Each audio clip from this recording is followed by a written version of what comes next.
Pessoal, então, muito boa tarde a todas e todos. Sejam muito bem-vindas, muito bem-vindos. Muito boa tarde, professor Gasparim, que está conosco. Muito boa tarde ao Rogers, que é colega aqui do Departamento de Formação e também está conosco aqui auxiliando. Muito boa tarde aos intérpretes de Libras, né? Que hoje nós temos a presença desses colegas aqui nos ajudando também, permitindo que essa aula chegue mais longe, né? E boa tarde a todos e todas que estão aqui conosco, aos que irão assistir essa aula posteriormente, né? Então, é com muita alegria que nós estamos hoje reunidos e reunidas aqui para a nossa segunda aula síncrona, então, deste módulo do nosso ciclo de formação sobre a pedagogia histórico-crítica, né, uma didática para a pedagogia histórico-crítica, e eu vou passar a palavra, então, para o professor Gasparim, que muito generosamente está aqui conosco, para que possamos iniciar. Só vou responder uma perguntinha aqui do chat, né? A Bruna já respondeu, a Naidi perguntou onde é que encontra o material e as gravações, está tudo na nossa sala lá do Moodle.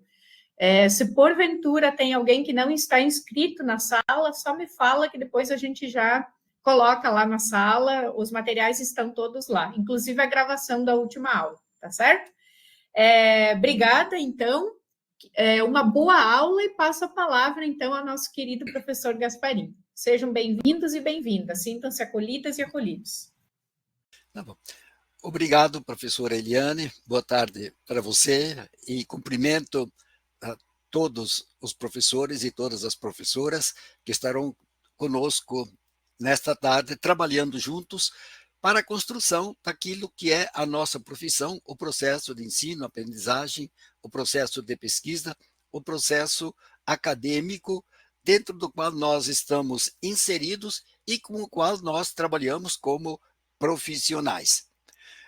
E nesta parte do nosso encontro hoje, nós vamos tentar explicitar um pouco o que é o processo de ensino-aprendizagem dentro da perspectiva da pedagogia histórico-crítica. Assim, diria, vamos um tanto devagar para a gente compreender bem cada passo, cada momento, a fim de que a gente possa ter, dentro do trabalho que desenvolvemos, uma maneira de compreender que o trabalho que nós desenvolvemos, que nós fazemos, ele é sempre produto de um conhecimento, de uma teoria, de um princípio, no qual nós nos fundamentamos e no qual nós cremos que é possível trabalhar no processo de ensino-aprendizagem dos conteúdos científicos escolares dentro de cada área do conhecimento. Eu iniciaria perguntando o seguinte, a pergunta que já me foi feita muitas vezes. Professor Gasparim, além de dar aula, o senhor também trabalha? Eu respondo, não. Eu trabalhei com meu pai, meus irmãos, na roça até os 10 anos. Depois eu fiquei meio inteligente e comecei a estudar e não trabalhei mais. Só que eu dou aula há 58 anos. Estou na Universidade Estadual de Maringá há 54 anos, estou aposentado e continuo como voluntário há 12 anos. Estou bem com isso porque é o trabalho no qual eu me sinto bem. Mas dar aula é trabalho. Vocês sabem, não preciso falar sobre isso, mas às vezes é preciso distinguir que há um trabalho físico, há um trabalho pesado, há um trabalho que exige força muscular e há um trabalho intelectual, o pensar, o raciocinar, o criar condições de trabalho, o planejar uma aula. Isto é trabalho. E trabalho que envolve inteligência, envolve recursos, envolve tempo e o mesmo trabalho ele é algo que se faz e tem características próprias, específicas. Se você constrói um muro, Se você constrói uma calçada, quem constrói uma casa é um trabalho físico, porém que tem um projeto, que tem uma direção, que tem um tamanho. Mas o trabalho dos pedreiros, em princípio, é trabalho físico. Mas eles não podem colocar os ferros, os tijolos, as telhas, as madeiras, as portas, as janelas, de qualquer forma. Eles têm que colocar o seu trabalho físico à disposição do projeto que um engenheiro, que uma engenheira, que um arquiteto fez para que a casa, para que a construção seja válida e seja confortável e seja segura. Mas podemos dizer, o trabalho físico é aquela ação humana por meio da qual, ao término de sua execução, sobra algo visível, palpável. É uma casa, é um objeto, é uma calçada, é uma rua. Você plantou uma árvore, você vê, você toca, você cheira. É o trabalho físico. É o trabalho do qual você vê o resultado. Mas o trabalho intelectual é aquela forma de ação humana ao término da qual não sobra nada visivelmente. Vamos tomar o nosso exemplo nesse exato momento. Eu estou falando, vocês estão ouvindo, estão participando, não estou vendo, mas se você está me ouvindo, nós estamos numa interação. E ao final da minha fala, a cada frase ou a cada palavra que eu digo, o que é que sobra visivelmente? Nem o som, se você não está gravando. Mas se você está gravando, você vai ouvir depois o som. Então, o nosso trabalho intelectual é aquele trabalho de ensino, de aprendizagem, que você realiza em sala de aula, mas que eu diria, você não tem a visão imediata do resultado que você executou, do trabalho, da ação que você desenvolveu. Você vai ter que interrogar o aluno. Vocês entenderam? Vocês compreenderam? Vocês aprenderam? Dependendo da resposta deles, é que você vai confirmar se a sua ação teve um resultado ou não. Ou em parte, ou nenhum, ou tudo. Então, o trabalho intelectual é um trabalho árduo, cansativo, desgastante, gratificante, mas do qual nós não temos resultado imediato. A nossa satisfação é apenas, e não é apenas no sentido de ser pouco, é no sentido de perceber que o nosso educando se apropriou do conhecimento. Só que isso não é imediato. Se eu estivesse vendo vocês, à medida que eu paro de falar, eu posso ver vocês, mas eu não vejo se você aprendeu ou adquiriu, incorporou aquilo que eu disse. Eu teria que esperar, eu teria que fazer um processo de avaliação para fazer com que você mostrasse que efetivamente o meu trabalho tem sentido. A mesma coisa quando você me responde a algo que eu perguntei, você não tem a certeza se eu entendi ou não, se eu compreendi ou não, se eu não me manifestar. Esse trabalho intelectual, ele é um trabalho, eu diria que às vezes nos desgastam tanto, não apenas pela fadiga física, porque o falar envolve voz, impostação de voz adequada, e há muitos livros que tratam sobre a voz do professor, nem alta demais, nem baixa demais. Porque se a minha voz for muito alta, quando não tem microfone, eu tenho que falar numa altura tal que o primeiro da classe, a primeira da fileira da frente das carteiras, ouça sem ser perturbado em sua audição. Mas eu tenho que falar de tal maneira que o último da sala me ouça com clareza. Até existem brincadeiras. O fundo da sala. Por quê? Porque muitas vezes nós, professores, não damos muita atenção a quem está no fundo da sala com nossa voz.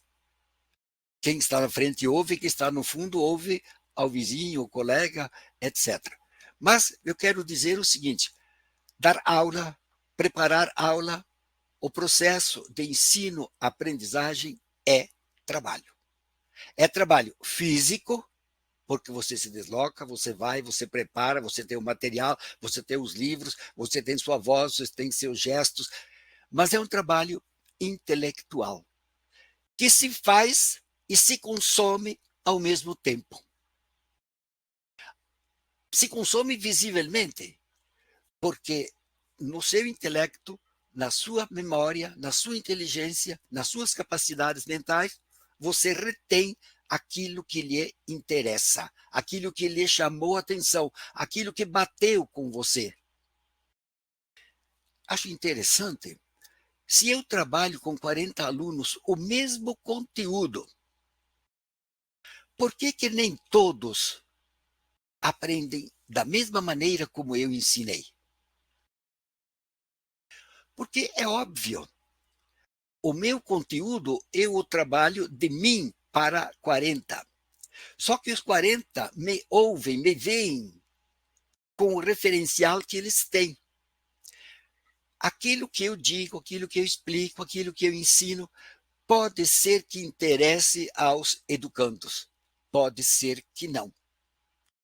Cada educando tem um filtro, tem uma peneira que seleciona aquilo que lhe interessa e grava, aquilo que marca, aquilo que seduz, aquilo que conduz. Até porque a palavra ensinar, que provém da língua latina, insignare, significa marcar, significa fazer sinais, fazer gestos. Em palavras mais objetivas, ensinar significa marcar a inteligência, a memória, as faculdades mentais dos nossos alunos. Sendo bem objetivo, a função do professor é imprimir na memória, na inteligência dos alunos, o conhecimento. Imprimir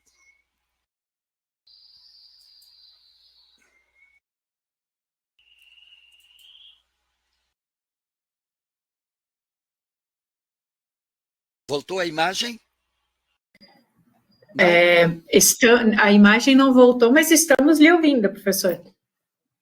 Mas eu sou bonito, quero ser visto. É claro, com certeza. E estamos ouvindo os passarinhos também. Passarinhos, eles incomodam? Não, de forma alguma. De forma alguma. Eles ajudam, eles ajudam. Mas eu sumi da tela? Nós não estamos vendo o senhor agora, mas continuamos ouvindo perfeitamente. Acho que o meu computador não está legal, porque não está pegando a imagem da... Deixa eu ver se tem algum comando.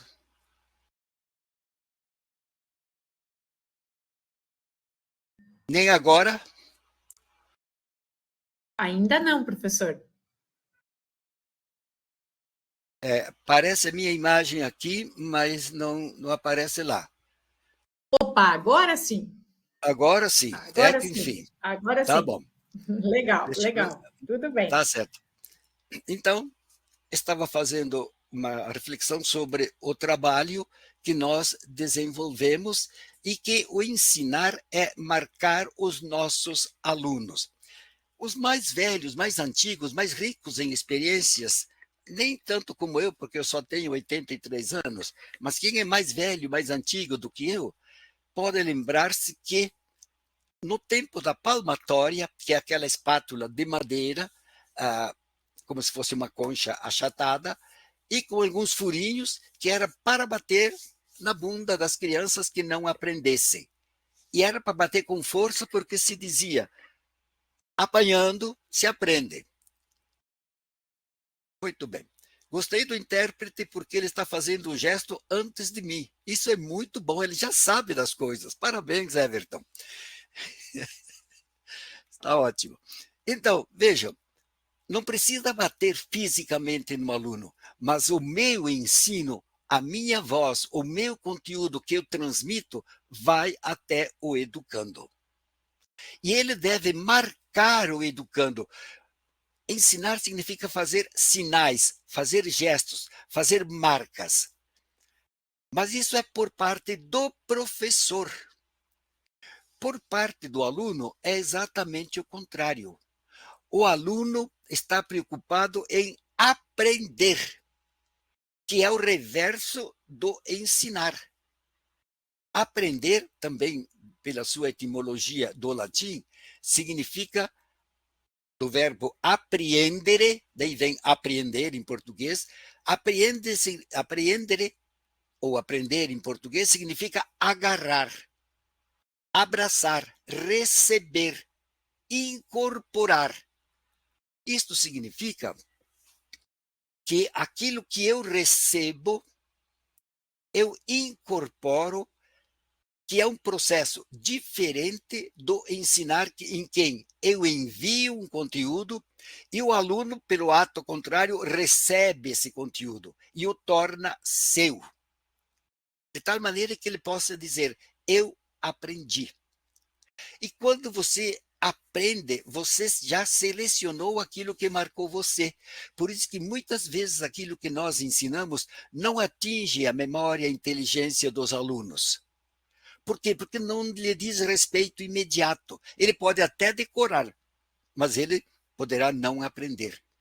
Então, o aprender é exatamente esse processo de receber um conteúdo que tenha sentido para você e que tenha seu significado histórico. Então, esse processo de ensinar e aprender é sempre uma via ou um processo dialético em que tanto o professor ensina e o aluno aprende, quanto o aluno, à medida que responde ao professor o que ele absorveu, ele está ensinando ao professor. Provavelmente todos vocês almoçaram, tomaram um lanche. Este alimento que vocês ingeriram era algo necessário, mas ele só se torna seu. Você o recebeu. Vamos dizer que isso seria o ensino. Alguém preparou o alimento e você o ingeriu, ou seja, você se apropriou dele. Ele só se torna seu quando ele se torna sangue, células, cabelo, unhas, corpo, músculos, pele. Isto é, você o tornou corpo, o tornou seu. Tanto assim que você diz eu, primeira pessoa do singular, sei. Você diz eu incorporei, tornei algo que não era meu, tornei meu e eu o incorporei. Isto é, eu fui capaz de absorver aquilo que me foi dito, aquilo que me foi transmitido. Este é o processo de ensino-aprendizagem que se dá em qualquer teoria, em qualquer método de ensino e aprendizagem, em qualquer forma, quer seja na metodologia tradicional, quer seja tecnicista, quer seja por via de televisão, aula expositiva ou online. Tudo isso possibilita que a gente aprenda, que a gente incorpore. Por que numa prova todas as perguntas são iguais para todos os alunos? Por que as respostas muitas vezes são diferentes? Ou, em alguns casos, professor, eu não entendi essa pergunta, não sei, ou responde errado. Porque a nossa marca não foi suficientemente absorvida, não foi incorporada. O alimento, o conteúdo clássico científico que nós ministramos, que nós enviamos, que nós encaminhamos, que nós transmitimos, não chegou aos ouvidos, à inteligência, à memória, às faculdades mentais dos nossos alunos. Ou seja, aquilo que interessa ou aquilo que bate com a possibilidade do aluno, ele agarra, ele aprende, ele conserva. Aquilo que não, passa ao largo dos ouvidos e ele fica pensando na namorada, no namorado, no vizinho, na vizinha, no futebol, na chuva, no vento. Vejam como nós trabalhamos com algo que é difícil de dimensionar ou de mensurar melhor. Por quê? porque não temos os parâmetros imediatos e tudo aquilo que é intelectual, que é psicológico, que é imaterial, é complicado para a gente entender e trabalhar com isso.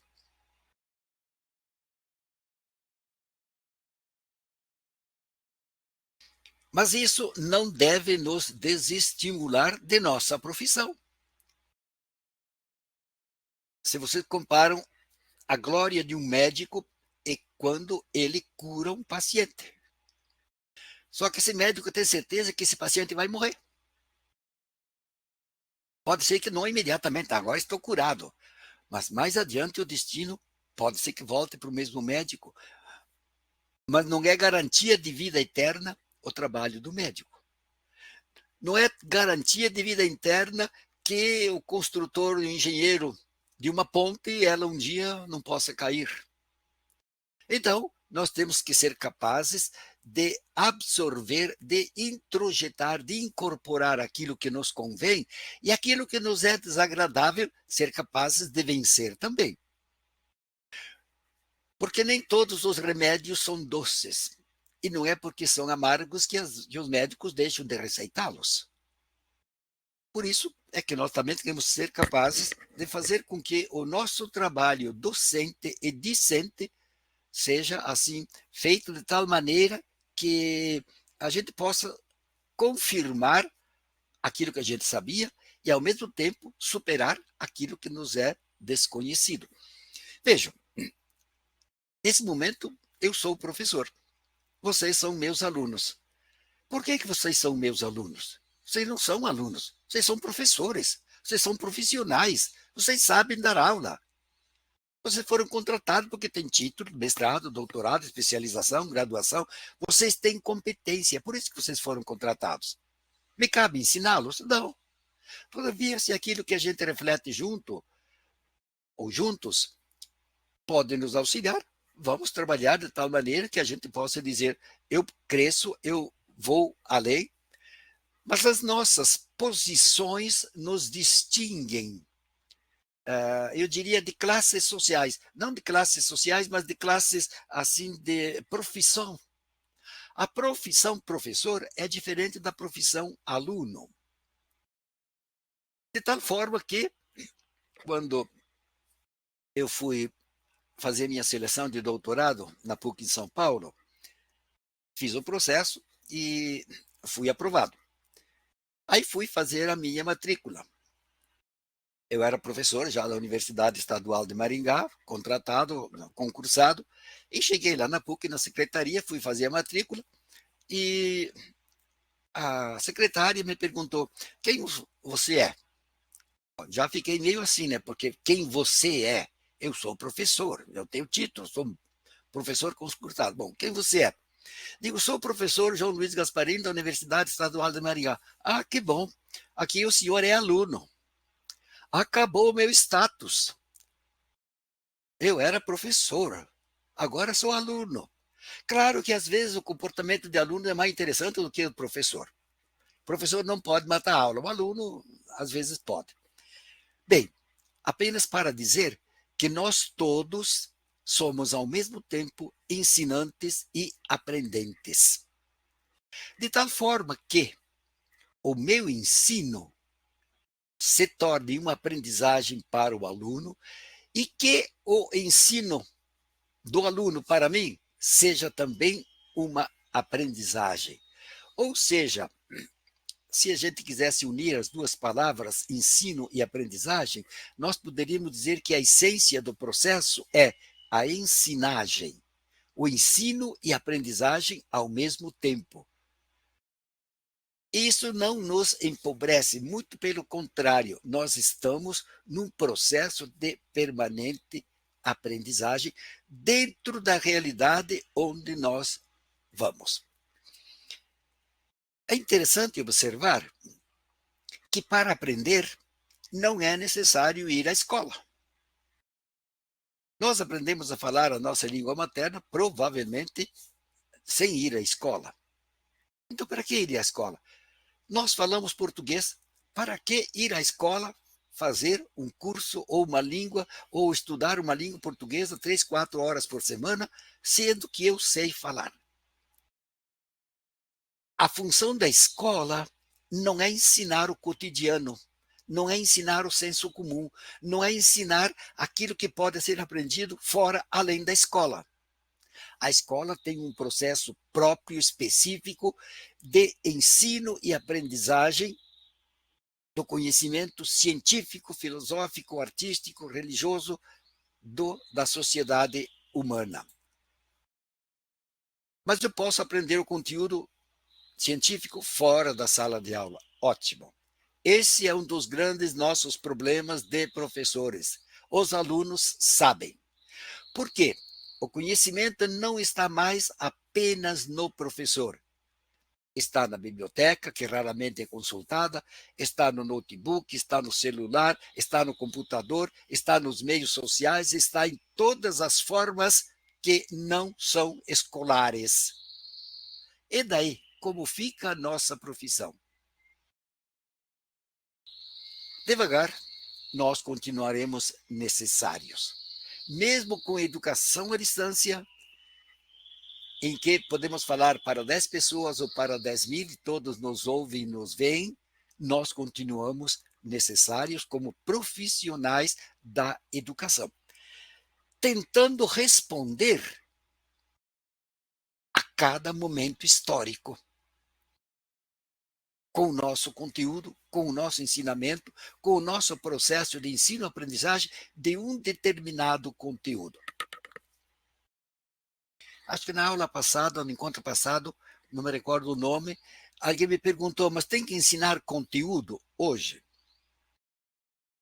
Não basta. Então, tem uma corrente teórica que diz que o mais importante não é ensinar conteúdo, é ensinar como buscar conteúdo quando você precisa dele.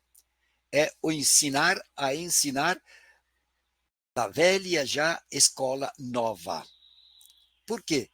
Porque ela dizia que você não precisava decorar ou saber um monte de coisas que você não usava. Se você um dia precisar dela, busque naquele momento. Parece aquela obra A Sociedade Sem Escolas. Nós trabalhamos com conteúdos, sim. Conteúdos científicos clássicos, essa expressão é de Saviani, conteúdos clássicos que podem ser adquiridos fora da escola, que podem ser adquiridos pelos meios de comunicação, pelas vias de comunicação de todo tipo, de toda ordem, mas a escola tem como expressão de sua essência, de sua existência, o trabalho com os conhecimentos científicos, tecnológicos, filosóficos, teóricos e clássicos, ou seja, o conteúdo tem que ser aprendido. Mas, professor, eu não vou usar o conteúdo. Todo o conteúdo eu fiz as séries iniciais, fiz o antigo ginásio, fiz o antigo científico, fiz faculdade de filosofia, fiz faculdade de letras, fiz mestrado em educação, fiz doutorado em filosofia. O que eu uso desses meus quase 50 anos de estudo? Eu diria que não estudei apenas para exercer uma aula de didática. Eu estudei para me formar como profissional, como cidadão, como pessoa humana que tem valores, que tem princípios, que tem convergências, que tem divergências, mas eu não estudei apenas para manusear um determinado equipamento. Apesar das superficialidades nossas de cada dia, as essências ainda existem. A escola não trabalha com o conhecimento informal. Esse se aprende fora da escola. Os pais, os vizinhos, os amigos, a sociedade de classe, o clube, o futebol, as relações entre jovens, entre adultos, entre idosos. As necessidades sociais extraescolares nos educam, nos formam. A escola é uma instituição social que tem a sua força, que tem a sua dimensão, junto com outras instituições sociais. Há um livro até bastante antigo, cujo título era Cuidado, Escola. Esse é o título. Na página 89, 88 e 89, lá está uma série de engrenagens da primeira revolução industrial, em que as engrenagens elas se mexem todas ao mesmo tempo. Numa das engrenagens estava escrito escola e as outras estavam em branco, nada escrito. Eu solicitava a meus alunos que eu entregava uma cópia da folha para eles, que eles acrescentassem nas outras engrenagens quais instituições eles consideravam fundamentais para a sociedade. Então, eles escreviam lá a dimensão econômica, a dimensão política, a dimensão religiosa, a dimensão familiar, a dimensão rural, os sindicatos, a política, todas as instituições sociais, econômicas, jurídicas. E aí começávamos a trabalhar. Uma dessas instituições já estava lá, era a educação. Eu perguntava, a educação pode mover a sociedade sozinha? Claro que não. Todas as instituições têm que andarem juntas, umas contribuindo de uma força, outra com uma força menor, com uma força maior, mas todas são necessárias e andam juntas. Então, eu diria, acreditemos na educação, acreditemos na escola, acreditemos no processo de ensino-aprendizagem, mas não acreditemos demais, porque senão nós passamos a entender que toda a responsabilidade da transformação social cabe aos professores, cabe à escola, e a escola não educa, a escola forma mal, por isso que a sociedade está mal, por isso que a escola não tem mais razão de ser, porque não forma os seus indivíduos para a sociedade. Gente, temos que ter claro que nós recebemos os educandos da sociedade. Nós os recebemos e tentamos trabalhar com eles. Eles já vêm com os seus projetos, com as suas indicações, com os seus processos, com os seus conhecimentos. Nós podemos auxiliá-los a serem melhores seres humanos, mas nós não podemos dizer que a responsabilidade da transformação e da mudança social está a cargo da sociedade. Também não está a cargo das igrejas, também não está a cargo somente das instituições extraescolares, a economia, a política, tudo é necessário. Umas são mais importantes e outras menos importantes, mas todos se mexem juntos, juntas.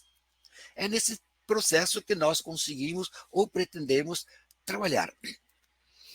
E cada momento histórico, cada momento social, tem as suas nuances próprias, tem as suas características marcantes.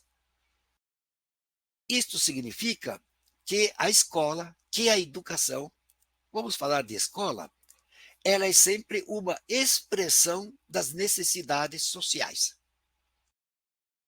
Ocorre que as necessidades sociais extraescolares, elas são muito mais rápidas do que o processo escolar. Por quê? Porque elas têm uma dinamicidade diferente da escola. Vejam, o conhecimento que nós temos raramente é produzido na escola.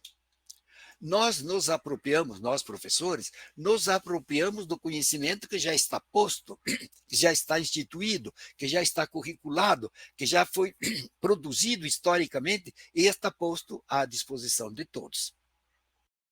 Então, a nossa função de professores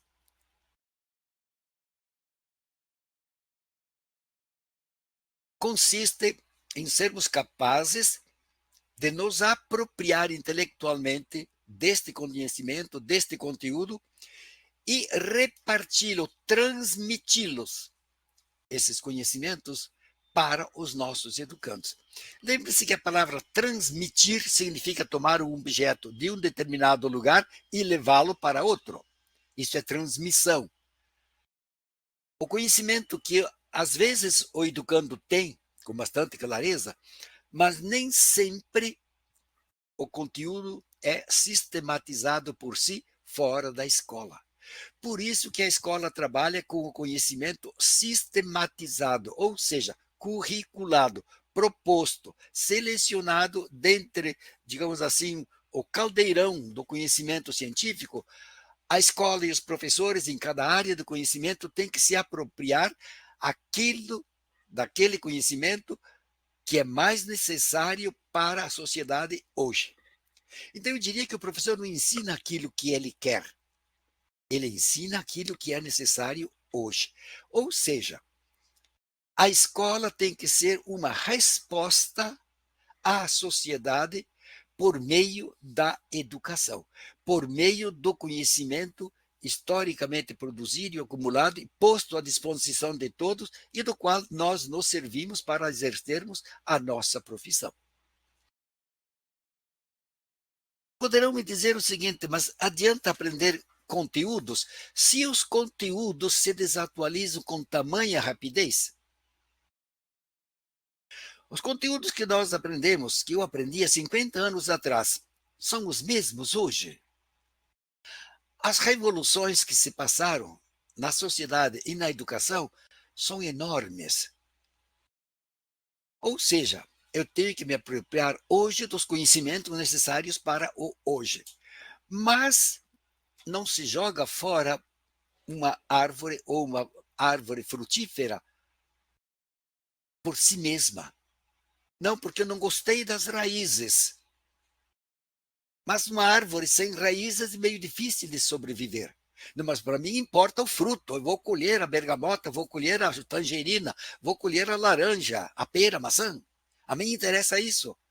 Mas ao produtor interessa que as raízes, que são os conhecimentos clássicos, que são as bases, que são os fundamentos, tenham água, tenham adubo, tenham o suficiente para produzir o caule, as folhas, as flores e o fruto. Então, quando a gente insiste, e nisto o professor Saviani é muito rigoroso, quando se diz que a escola tem que ensinar os conhecimentos clássicos. E clássico não é significado ou apenas o sentido de ser antigo. Os gregos, os romanos, ou na Idade Média. O conhecimento clássico é aquele que tem perenidade, aquele que existe hoje e ele tem sentido para hoje. Não que precisemos redescobrir se a Terra é redonda ou não. Respeito os que acham que ela é chata. Já está feito esse descobrimento. Então, para que me apropriar disso? Se os aviões, se os navios, se as naves giram. Ora, só giram se vai ao redor de algo. Em algo que é chato, você não gira, a não ser que você rodopia, tudo bem. Depois de umas pingas, todo mundo rodopia no chato. Mas eu quero dizer, o conhecimento básico é aquele que é preciso ter, mesmo que se desatualize. É uma coisa curiosa. Nós podemos fazer uma reflexão assim um pouco diferente, mas ao mesmo tempo para nós nos situarmos. Quem de vocês não tem segurança de ministrar uma aula expositiva de um conhecimento que você já domina há muitos anos? Você tem segurança, você sabe como proceder, como conduzir os alunos, como ajustar a sua voz ao tamanho da sala, ao microfone, para poder você comunicar-se. Então, você tem domínio dessa metodologia, dessa técnica, desse processo de ensino. Então, você está preparado, você já domina o processo e domina o conteúdo. Nós vivemos novos tempos, novos desafios. Se eu perguntasse, quais dos alunos hoje não têm telefone celular, ou tablet, ou notebook? Mas vamos ficar no celular. Em 2014, o governo do Paraná proibiu os alunos das escolas estaduais usarem os telefones nas escolas, de levarem os telefones nas escolas. A não ser que fosse como recurso pedagógico, mas não havia nenhuma sanção. Mas a proibição era, está proibido o uso dos aparelhos eletrônicos, ou celulares especificamente, nas escolas. Vale alguma coisa proibir o uso, se todos têm? Se tem é para levar. O que é que nós, professores, exigimos? Se o aluno levar o celular para a sala de aula, por favor, desligue. Se ele é desligado, por que ele leva? Deixa em casa. Nós não temos, veja, já faz tempo que o celular está na moda. Nós não temos ainda a facilidade de uso do telefone celular em público. Nós estamos acostumados com o velho telefone fixo, e mais antigamente, quando não existia o fixo, ou raramente, você tinha o centro telefônico na cidade, você ia com o número de telefone lá no centro, você dava para a secretária o número de telefone, ela fazia a ligação, você entrava na cabine, você ligava, você falava, saía, pagava e ia embora. Hoje, você tem um celular. E ele toca, tem a alternativa de você deixá-lo em modo avião, no silencioso, etc. Mas ele está ali com você. Você leva para casa, para o banheiro, você leva nas festas, você leva na igreja. Aliás, vi um anúncio interessante numa celebração da igreja. Tinha aquela projeção de slides para acompanhar a cerimônia. Era numa missa. Lá estava escrito: Deus quer falar com você hoje, mas não é por telefone celular. Desligue-o, por favor. Ou seja, o padre anunciava que Deus quer conversar com você, mas não era por telefone, não. Eu tive uma experiência interessante com o telefone celular. Tive a oportunidade de ministrar um curso em Manaus e, no final da tarde, havia a apresentação da Orquestra Sinfônica do Amazonas. Estávamos eu e a esposa e, como era gratuito, fomos, nos encaminhamos na longa fila, entramos e a orquestra é maravilhosa. E o teatro é fantástico. Quem puder conhecer, conheça, que vale a pena. Começou a apresentação, foi o primeiro número, foi o segundo. No terceiro número, começado, um celular tocou. O maestro parou, a orquestra parou, ele se virou para a plateia, fez uma inclinação e voltou a recomeçar a apresentação. Não disse uma palavra. Ou seja, nós não sabemos ainda usar adequadamente o celular. Por quê? Porque o telefone era sinal de relativo segredo. Hoje tudo é o Big Brother. Você vê tudo, todos ao mesmo tempo, na rua. E isso nos molda o conhecimento. Mas o celular é tão comum, sim, é tão comum, mas para os jovens isso não muda comportamento. Eles adquirem o comportamento. Nós, adultos, é que temos que mudar o nosso comportamento. Por quê? Porque nós estamos acostumados a uma determinada forma de comunicação, que não é o celular em princípio. Mas o celular me possibilita que eu utilize esse instrumento, que eu fale. Aliás, mais uma curiosidade que todos sabem. Hoje estamos falando menos mais do que nunca. Cada vez falamos menos. Por quê? Porque eu mando mensagem, é um WhatsApp. E vai e escreve errado, escreve rápido, escreve tudo abreviado. Por quê? Porque nós precisamos mandar mensagem. Nem mais conversamos. Às vezes eu estou num canto, minha esposa está no outro, eu mando uma mensagem para ela. Por que eu não levanto daqui e vou conversar com ela? Quer dizer, são coisas simples. Os mais antigos que fizeram curso de datilografia devem se lembrar. Éramos instados a aprender a digitar com os 8 dedos e os 2 dedões inúteis era só para passar as teclas. E depois passava o rolo da folha. Então a gente digitava. Hoje, quem é que vai para uma escola de datilografia para usar o celular? Ninguém. Vejam, você às vezes segura o celular com as duas mãos, com 8 dedos, e você digita com os 2 dedões inúteis. Ou quando não, você segura com uma mão encolhe 4 dedos e só vai com um para digitar as letras. Gente, isso muda a maneira de ver, a maneira de pensar, a maneira de ser do ser humano. Em casa, eu vou toda manhã buscar o pão na padaria. Os que vão fazer o seu lanche lá, com a mão esquerda eles comem o pão e bebem o leite, e com a mão direita ficam digitando ao mesmo tempo, para não perder tempo, porque ninguém mais tem tempo. Essas pequenas coisas mostram que nós vivemos um tempo diferente da máquina de datilografar, de bater a máquina, porque de fato você tinha que bater com força, porque colocava 3, 4 folhas com stencil no meio para fazer as cópias. E hoje?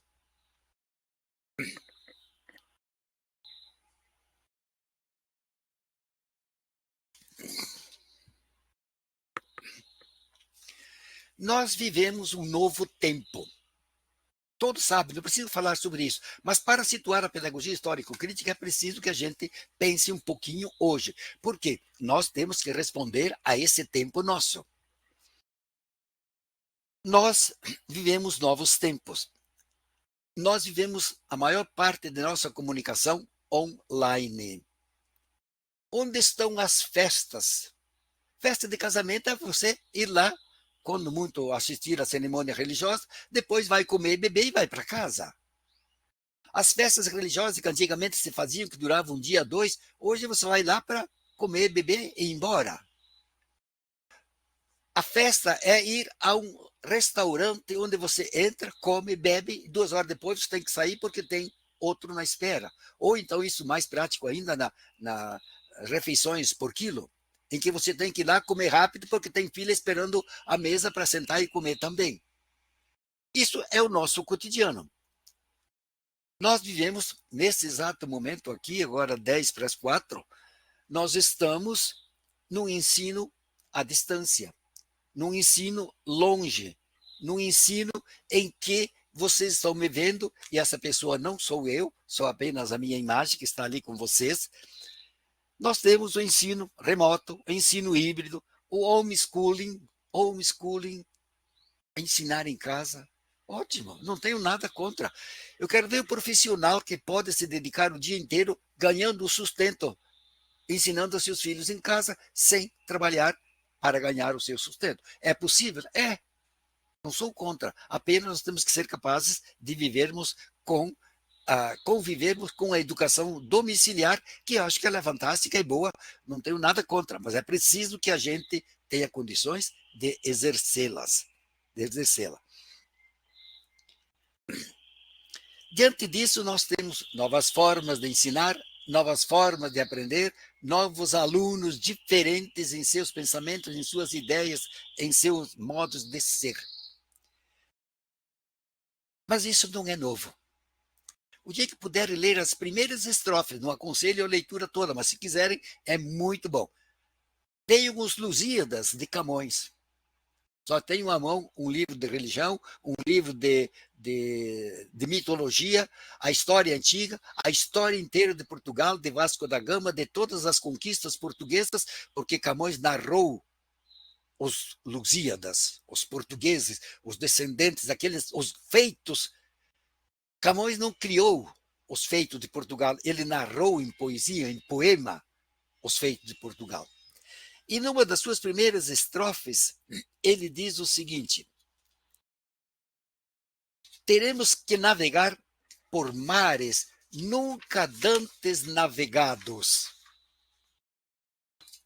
E conclui: tudo, ou melhor, cesse tudo o que a musa antiga canta. Cesse tudo o que a musa antiga canta, porque outro valor mais alto se alevanta. Eu acho que nós estamos nesse segundo momento. Outros valores mais altos se levantam no mar do mundo de hoje. Por isso que, no encontro passado, eu me referia a Guimarães Rosa, quando ele dizia que nós não estamos, a realidade não está nem no começo, nem no fim, está no meio, está o tempo todo. O oposto dessa modernidade, que apenas referia a alguns fatos, estava a modernidade sólida. As relações sociais, econômicas, políticas, religiosas, familiares, escolares, educacionais eram bem estabelecidas, bem determinadas, eram fortes, duradouras. Isto era até o início da modernidade, eu diria, do início da Revolução Industrial.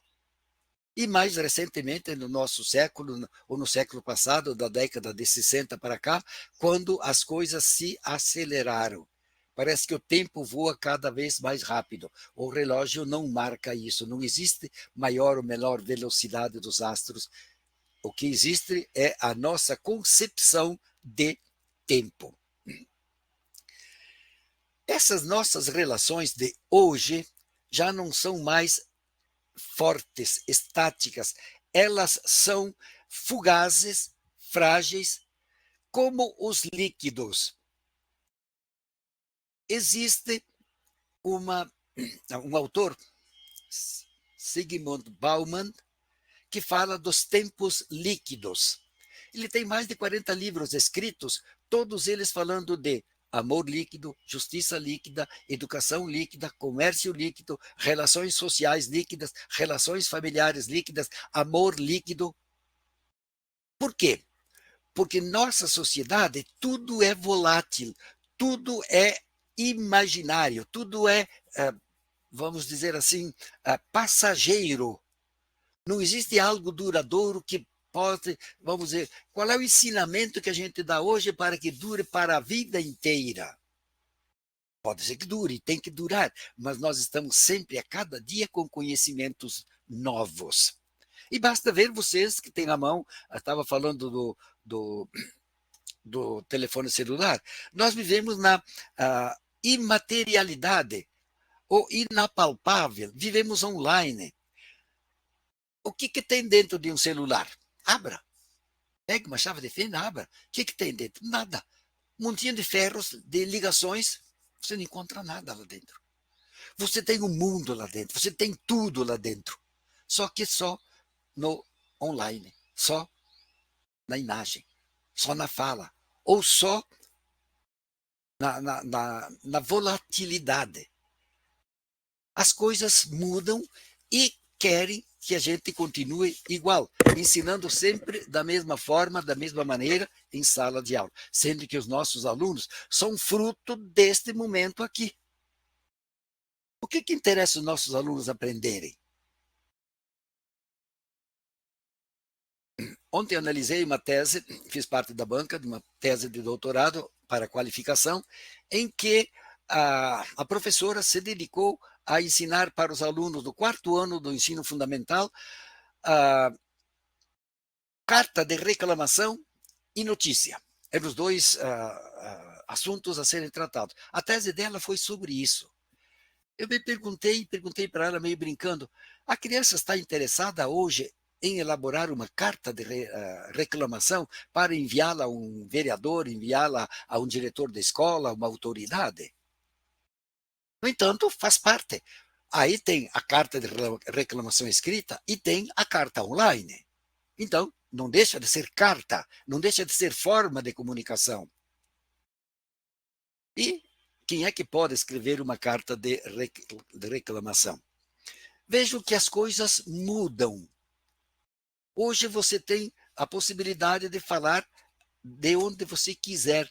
E professores no Brasil e no mundo inteiro vivemos a experiência trágica da peste, da pandemia, em que para a maioria dos professores não tínhamos o domínio necessário dos equipamentos da online, como nós padecemos, como nós sofremos e como os alunos padeceram, porque também não estavam acostumados. Ou seja, as novas tecnologias existem, são necessárias, mas elas não garantem que nós façamos todo o processo de ensino, aprendizagem acontecer. A nossa comunicação cada vez mais é fantástica. Vocês participaram, vocês viram as Olimpíadas de país e todos os dias vocês veem as tragédias das guerras. Todo mundo está torcendo para que o míssil tal caia na cabeça do fulano de tal, porque ele precisa morrer. E, se possível, você vai dirigi-lo ainda. Os Jogos de Paris mostraram exatamente o espetáculo, o mundo do espetáculo grandioso. Tudo ao mesmo tempo. E como tem notícia? E é preciso a gente aprender a fazer a notícia. As coisas mudam e nós mudamos também. Nós, adultos, nós mais ricos em experiência, demoramos mais para absorver os valores. Algumas coisinhas que eu demoro para aprender.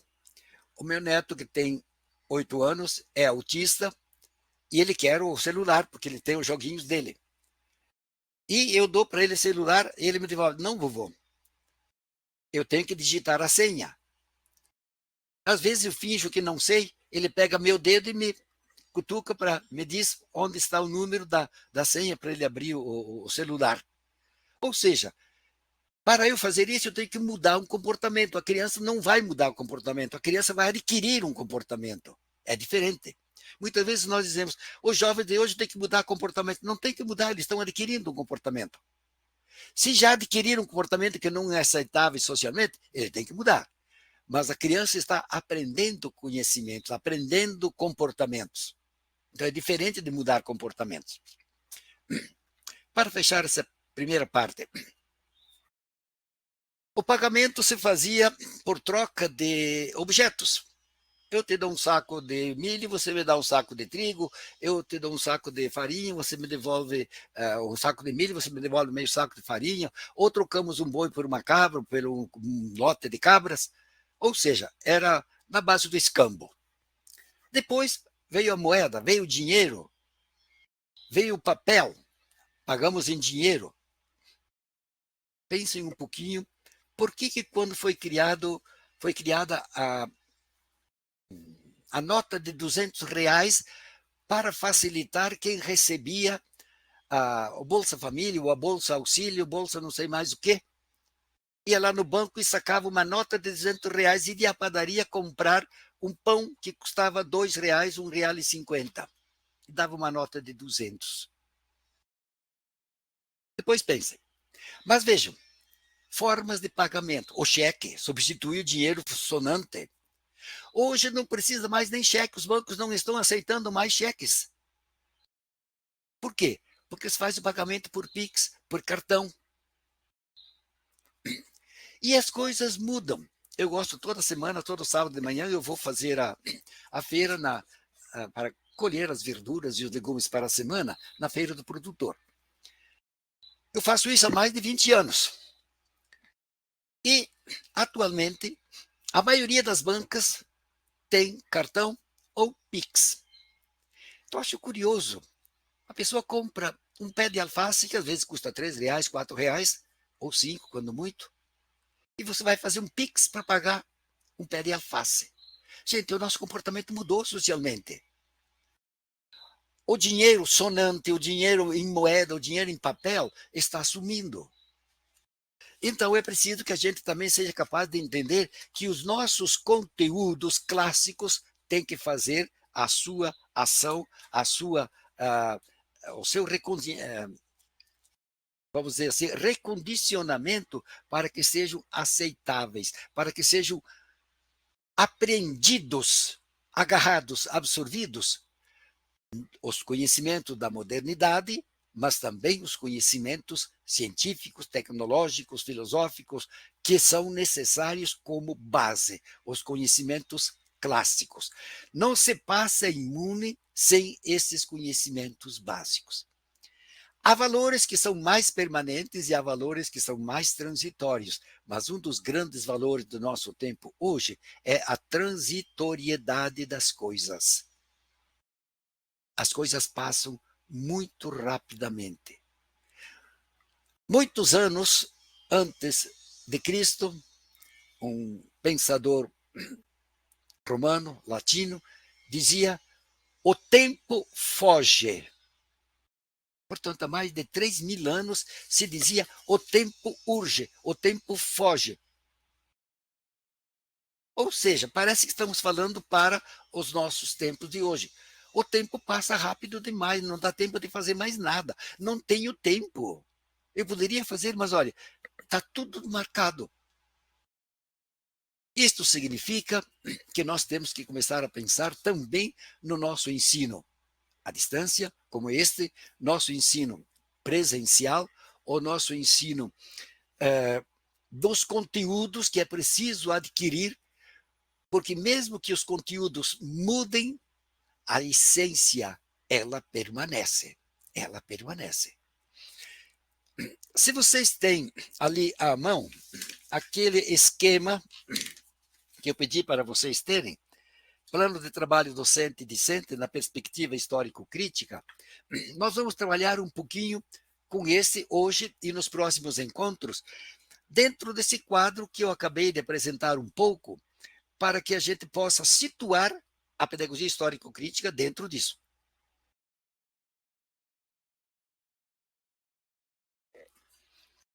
E dentro disso, nós vamos tentar situar uma didática da pedagogia histórico-crítica. Se vocês têm à mão este quadro, vejam, está, depois daqueles dados iniciais, que é o cabeçalho, vocês têm lá uma frase no início: prática social global como ponto de partida da prática educativa. Isso está no cimo. Ao fundo do mesmo quadro, na mesma tabela, temos prática social global como ponto de chegada da prática educativa, eu diria da prática educativa escolar. Por que eu fiz esse quadro com essas duas indicações? Porque todo o nosso trabalho pedagógico, didático, ele está dentro da sociedade global. Nós não somos uma ilha, até porque nem as ilhas estão isoladas, uma vez que tem água por todos os lados, e se essa água se comunica com outras ilhas e com outros continentes, então nada existe em si e por si de forma isolada. Nós vivemos praticamente dentro de uma sociedade global. Os acontecimentos universais nos marcam como pessoas. Basta ver aquilo que a gente vê todo dia no noticiário. As guerras, as pazes, os jogos, as conferências, agora a propaganda política, a concorrência nos Estados Unidos, a Venezuela, a Argentina, o Brasil, o governo atual, o governo passado. Isto é, nós vivemos dentro de uma totalidade. A prática social é o ambiente dentro do qual nós vivemos e nós somos e nós existimos. Esta prática social, que é universal, mas vai se constituindo em práticas sociais menores. A prática social no Brasil, a prática social política, econômica, a prática dos sindicatos, a prática das instituições jurídicas, a prática da educação, a prática das famílias, a prática das religiões, são todas dimensões em menor escala da prática social global. Isto é, são expressões específicas do todo que é a prática social global. Dentro dessa prática, nós temos a educação, que é uma prática social. E aí nós podemos descender um pouco. Dentro dessa educação, nós temos política educacional federal, política estadual, política municipal. Nós temos outras especificações: mestrado, doutorado, graduação, ensino fundamental, médio, educação superior, pós-graduação, são níveis, são graus de educação. Nós podemos dizer que a educação ela vai se reduzindo em sua prática social, continuando como prática social sempre. A prática educacional ela vai se especificar em pedagogias, em teorias pedagógicas. Essas teorias pedagógicas que têm a sua dimensão filosófica, têm a sua dimensão psicológica, mas têm a sua dimensão didática. Essa didática pode ser tradicional, nova, tecnicista, pedagogia histórico-crítica, pedagogia, as muitas didáticas. A didática pode ser geral ou pode ser específica, dentro da globalidade da educação, que pertence ao todo. E nós temos dentro da didática uma didática da pedagogia histórico-crítica, que envolve um planejamento, que envolve uma aula, que envolve professor, que envolve aluno, que envolve ensino, que envolve aprendizagem e que envolve prova. E, por fim, se é aprovado ou reprovado. Tudo é prática social. A reprovação também é prática social.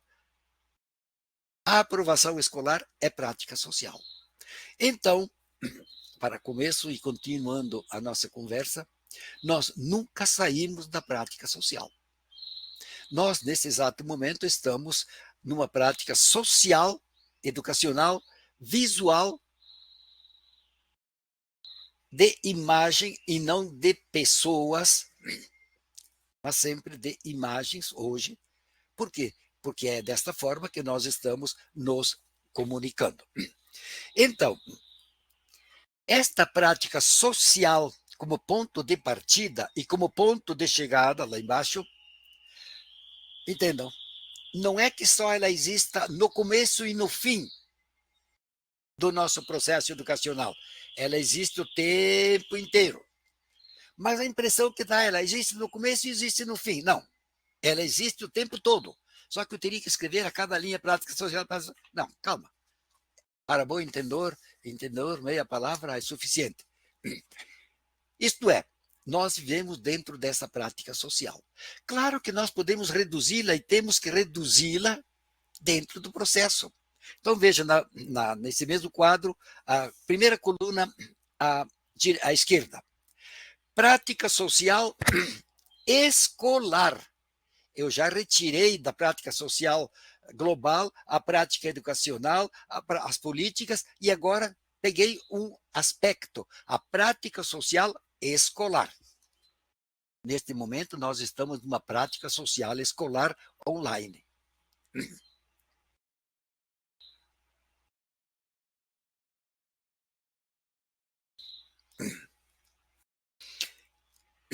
Esta prática social escolar é tudo aquilo que nós fazemos dentro da escola.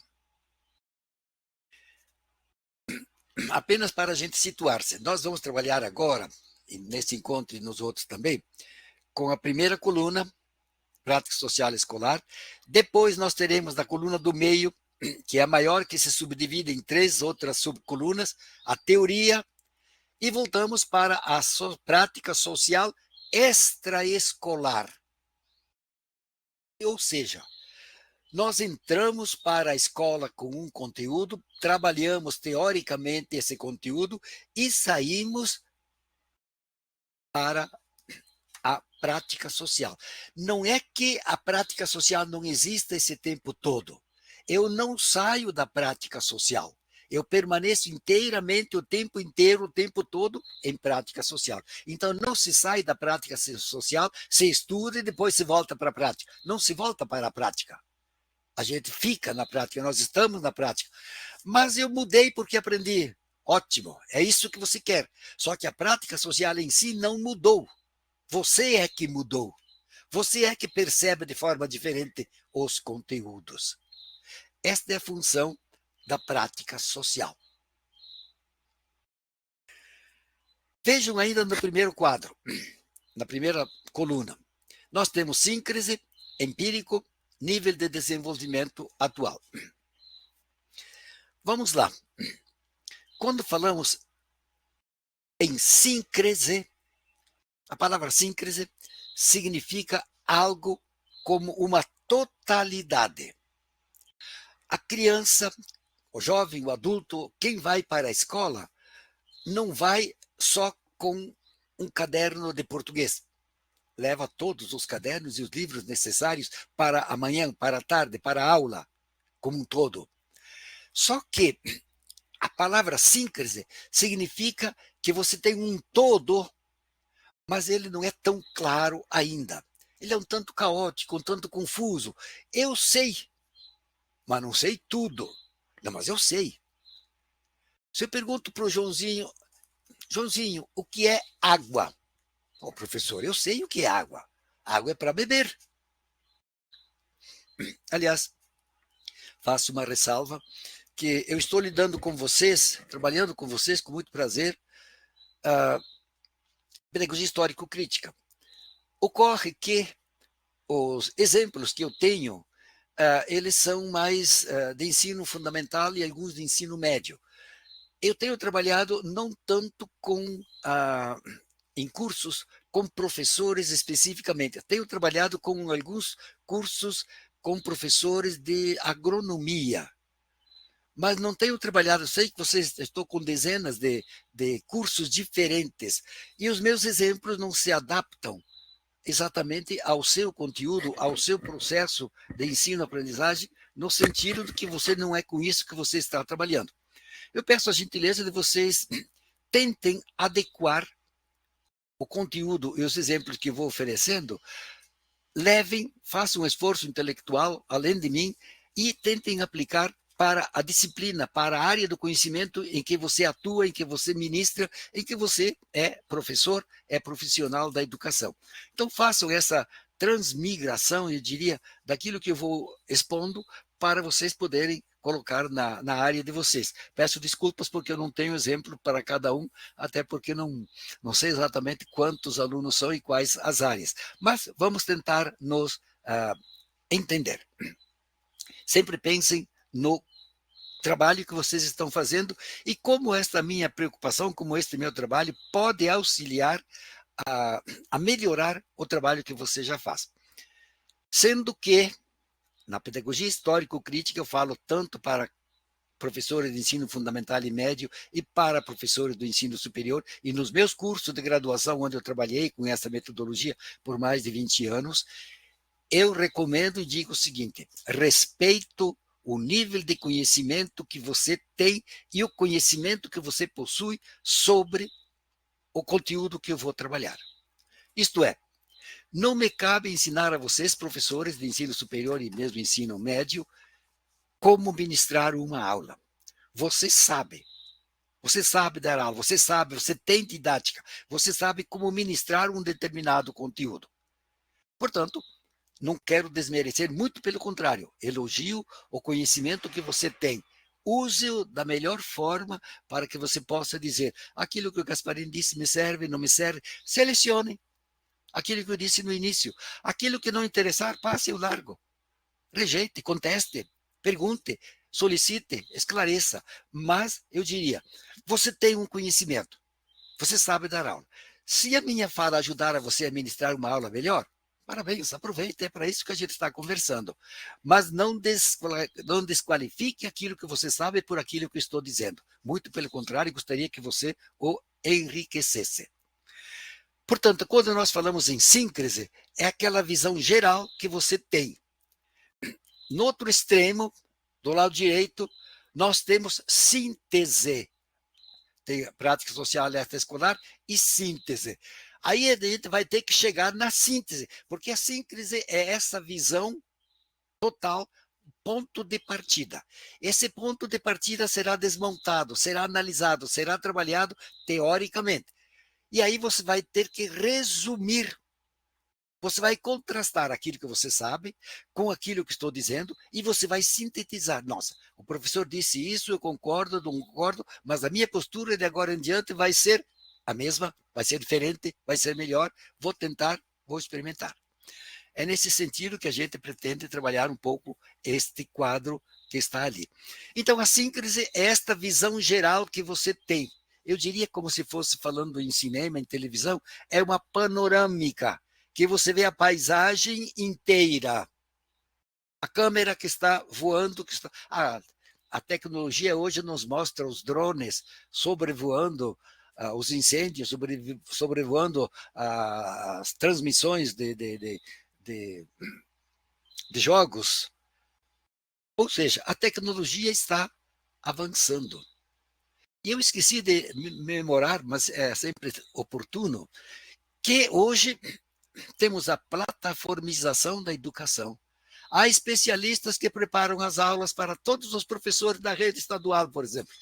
E os professores brigam, porque isso não pode acontecer. O professor é autônomo, o professor sabe o que tem que fazer. No entanto, recebe pronto da secretaria o ensino pronto. É possível contestar, mas nem sempre é tão simples assim. Por quê? Porque tudo isso é feito pela inteligência artificial. O que é que nós sabemos de inteligência artificial para a educação? Já está sendo usada na agricultura, já está sendo usada nas televisões, já está sendo usada na política. E ela vai entrar na educação. Aqui em Maringá tem 6 ou 7 escolas, que são escolas de teste, em que já os alunos vão trabalhar com inteligência artificial. Podemos não gostar, podemos contestar, podemos não assumir, mas ela está posta. Quem lê um pouco o Capital de Marx, numa das passagens, ele mostra que quando os artesãos e os agricultores expulsos dos seus campos e foram para as cidades, porque a industrialização começava, então vamos dizer no início da Idade Moderna, no início da primeira Revolução Industrial, as máquinas começaram a substituir a mão humana, o trabalho humano. A substituição do homem pela máquina faz com que o homem perca o seu trabalho, o seu ganha-pão, o seu salário. O que fizeram num determinado momento? Os operários se revoltaram e quebraram as máquinas. Essas são inimigas nossas. Nos tiram a liberdade, nos tiram o nosso fazer. Porque na roça o artesão ou o agricultor, ele parava, se escorava no cabo da enxada, descansava, sentava à sombra, fumava seu palheiro. Na máquina não. Você tinha que ser obediente à regularidade da máquina, à velocidade da máquina. Quem assistiu aquele filme do Charlie Chaplin expressa bem eu diria, a mutação do ser humano para a máquina. Tudo era engrenagem. Se você perdesse um parafuso, você comprometeria tudo.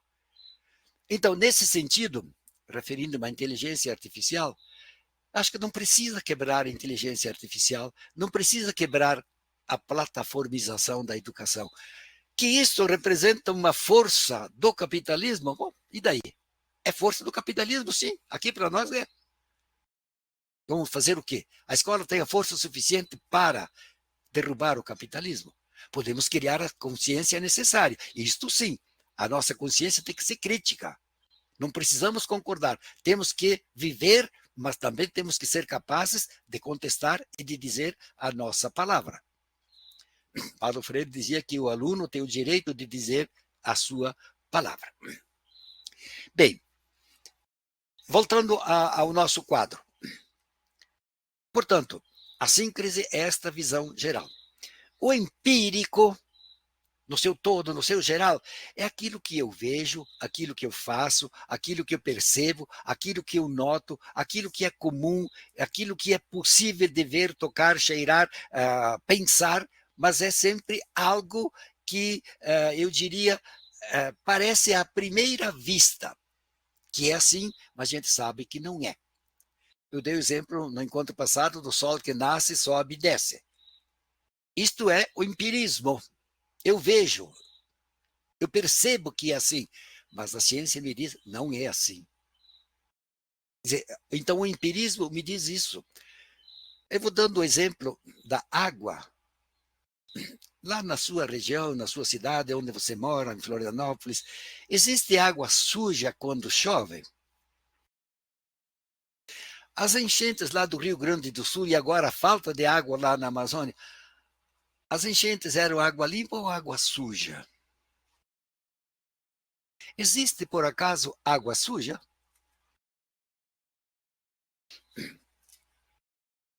O empírico me diz que sim. E daí? Mas depois a gente vai percebendo como as coisas são. Nível de desenvolvimento atual do educando. Vygotsky, que é um estudioso da teoria histórico-cultural e da pedagogia histórico-crítica, ele diz que nenhum aluno, por ser grande ou pequeno, começa a sua aula do zero. Ele entra para a sala de aula sabendo alguma coisa. Vocês que estão me ouvindo hoje, vocês não vieram para esse encontro do zero. Vocês têm um conhecimento de anos. Tem graduação, tem mestrado, tem doutorado, tem pós-doutorado, você tem um conhecimento profundo. Esse conhecimento é o nível atual em que você se encontra, que você é capaz de trabalhar. Por isso que eu dizia, não me cabe ensinar didática para vocês. Porque você tem uma didática, você tem um saber, você tem um processo já instituído com o qual e pelo qual você trabalha. É o nível de desenvolvimento atual. Isto é, você consegue trabalhar em suas aulas sem Gasparim. Pronto. E você trabalha bem porque seus alunos aprendem. Se antigamente a glória do professor era reprovar os alunos porque eu sou bom, eu tenho conhecimento, meus alunos aqui não prestam e reprovam porque tem que reprovar. Eu acho que passamos dessa fase. A função do professor não é ensinar para reprovar, é ensinar para que o aluno aprenda. E aí por isso que você tem, repete, a palavra didática, por sua etimologia do grego, didasco, significa ensinar, mas o di significa duas vezes. O bom professor é aquele que ensina de uma maneira e pergunta, vocês entenderam? Não, professor, não entendi. Explica de outra forma. Por isso que a didática é mais de duas maneiras. Tem gente que aprende com gesto, falando. Acho que vocês não estão me vendo direito, porque eu falo mais com as mãos do que com a boca. O italiano fala per le mani. Na verdade, nós ensinamos por aquilo que nós somos, aquilo que nós aparecemos e aquilo que com aquilo que nós temos. O nosso aluno aprende a coisa fundamental da sala de aula, que ele aprende é o professor. É o professor Gasparim, é o professor Antônio, é o professor Eliane, é o professor Marcelo. Ele aprende o professor. Junto com o professor vai o conteúdo. Se o aluno gosta do professor, ele vai aprender com mais gosto também o conteúdo.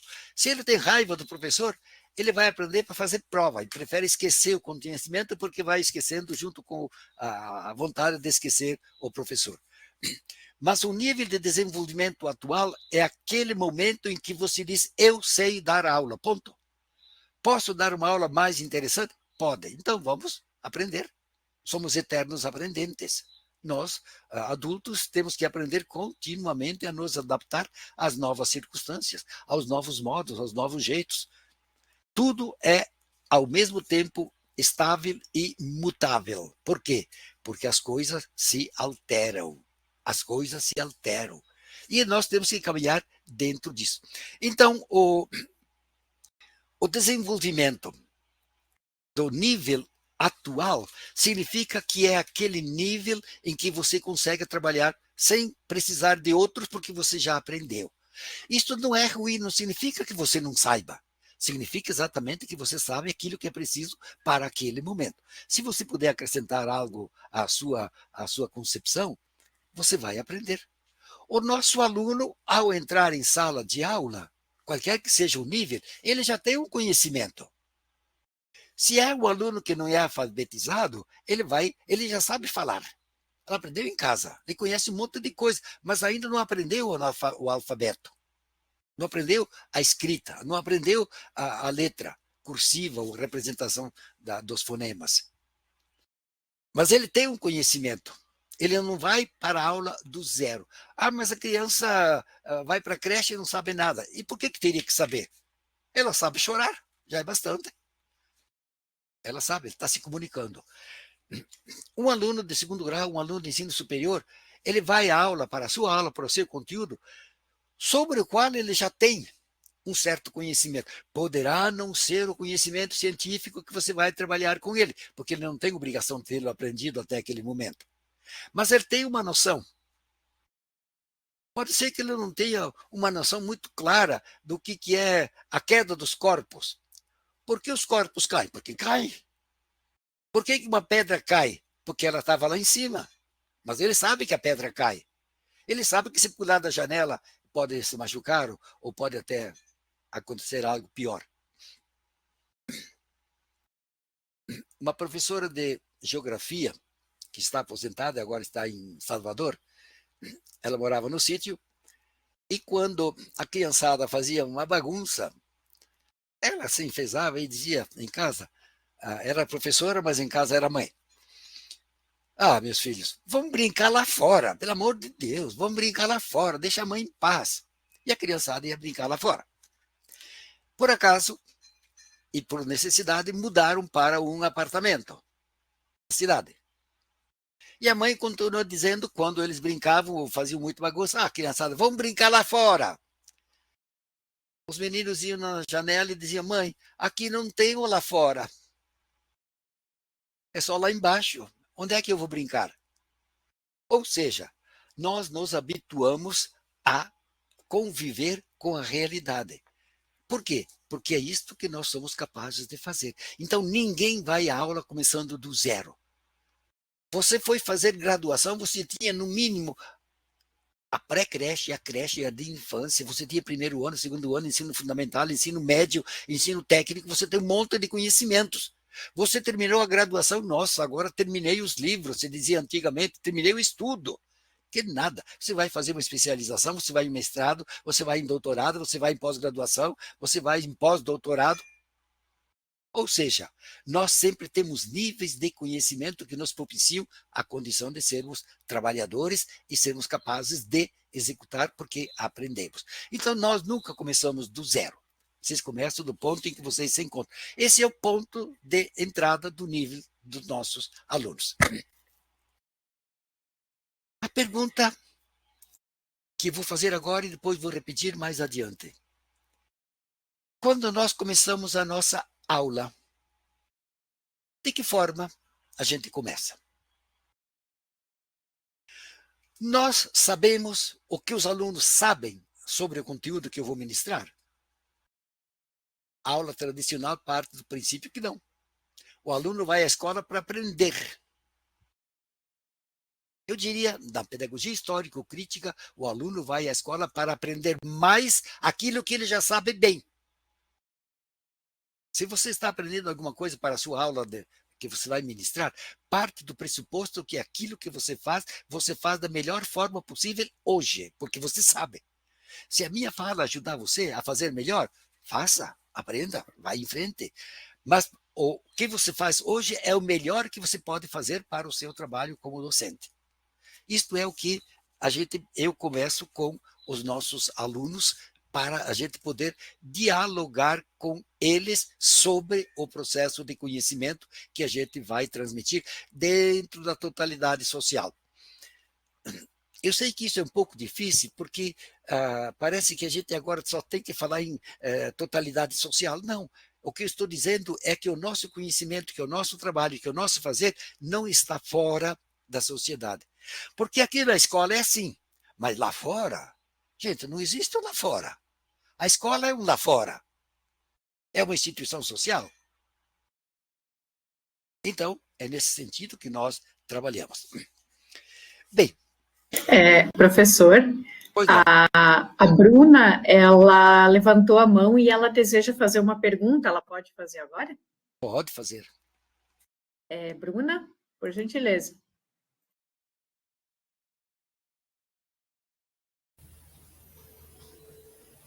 Olá, me ouvem? Sim, estou te ouvindo e vendo, Bruna. Fala. Primeiro é um prazer estar acompanhando, porque eu não pude participar da primeira aula, mas já acompanhei, já vi os textos, estou com os trabalhos aqui em mãos e tudo, né? Bom, então, essa última fala que você fala que a escola é lá fora, né? Na aula anterior você falou muito sobre isso, né, professor Gasparim? E lendo o seu texto, ficou ainda mais claro, porque tenho feito um curso sobre as pedagogias contra-hegemônicas, né? E na semana passada, o Saviani, que estava ministrando uma aula nesse curso. E aí veio de encontro com o seu texto. E aí quando você diz assim, só pegando, já vou fazer a pergunta, mas só de uma didática para pedagogia histórico-crítica, isso me remetendo à aula anterior que assisti. E aí o próprio Saviani, e aí quando você me falou, já me veio em mente, né?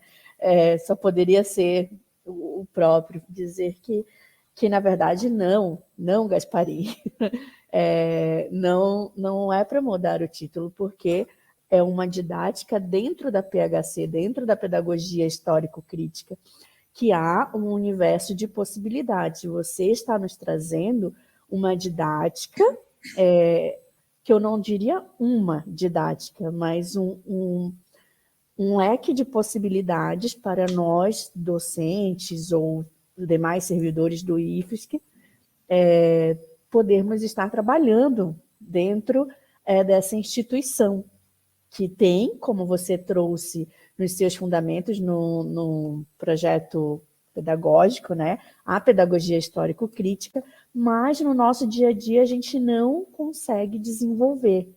Então, eu fico pensando aqui, e sou aluna da professora Eliane na pós-graduação, no mestrado, e me inquieta muito que nós, professores, que trabalhamos no IFSC, que temos essa pedagogia histórico-crítica, né, como uma pedagogia para não seguir, mas para tomarmos como base para estruturarmos o nosso planejamento, a gente desconhece, né? E, infelizmente, essa formação está sendo online, quiçá, né, professora Eliane? Tomara que a gente possa aí um dia conseguir fazer aquele curso que está descrito no texto, pelo menos um docente de cada campus, para que a gente possa exercitar essa pedagogia histórico-crítica na prática. Bom, mas a pergunta, ela é o seguinte, é algo que me inquietou. A gente... óbvio que a gente tem que trabalhar com todas as pedagogias, mas e as concepções pedagógicas, mas tem uma palavra que me inquieta um pouco, que é sobre a transmissão de conhecimentos. Eu encontrei ela no seu texto, junto com a Petinucci? Isso. E aí tem uma expressão que eu gostaria, assim, que é uma inquietação, e eu preciso sair hoje daqui com ela. É quando se fala sobre os procedimentos de transmissão e assimilação dos conteúdos cognitivos. Quando vocês escrevem isso, vocês pensam numa relação de transmissão de conteúdo, porque já compreendi que na pedagogia histórico-crítica, eu até deixei no chat assim, né?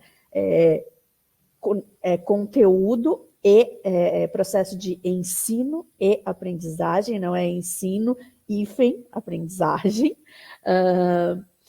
Mas essa questão da transmissão de conteúdo, como tornar ela, dissociar ela daquele pensamento da pedagogia tradicional? Sim. Ou eu estou entendendo errado, né? Quando você fala em conteúdos cognitivos, esses conteúdos, além da questão psíquica, né?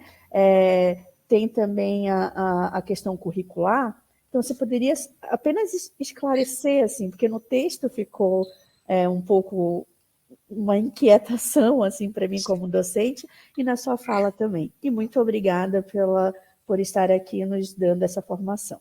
Tá bom. Vou tentar responder. Veja, em primeiro lugar, a pedagogia histórico-crítica é nova, tem 40 e poucos anos. Se você pega a pedagogia tradicional, e eu tive a oportunidade de fazer a minha tese sobre ecumênio no século XVII, a pedagogia tradicional tem mais de 500 anos. Então, está instituída, se sabe o que fazer, se sabe como agir. Agora, uma pedagogia que, em primeiro lugar, é contra-hegemônica, não está de acordo com os parâmetros curriculares nacionais, não está de acordo com as orientações nem sempre do Estado, nem sempre da instituição. Então, nós estamos, eu diria, numa postura crítica, sem jogar fora aquilo que está posto. Eu posso não gostar da BNCC, mas eu não posso jogar fora. É um instrumento, é um documento que está ali. Podemos contestá-lo e devemos, porque acho que nós temos o direito de nos manifestar e eu diria assim, ver o que se propõe e perguntar se é assim mesmo ou que outra alternativa nós podemos dizer. A escola tradicional sabe muito bem transmitir os conhecimentos. A escola nova fazia o contrário. Em vez de transmitir o conhecimento, ela possibilitava, ou ao menos sugeria, não sei até que ponto ela conseguiu se instituir, porque na verdade me pareceu que não vingou no geral, mas ela partia como se fosse um processo de pesquisa, tanto assim que Saviani fica bem claro no escrito dele que é mais um processo de pesquisa do que um processo de ensino-aprendizagem. Então, veja, ali muda completamente, se parte de um problema, levanta a hipótese e testa, e ao final, dizer, isso é pesquisa, ou é experimento, que é válido também, você pode fazer isso em sala de aula, mas é outra maneira de aprender. O tecnicismo dos anos passados, 20, 30 anos passados, quando a televisão ainda não era forte, quando o notebook não existia, quando os computadores eram raros, a gente se servia daquilo que era chamado de instrução programada.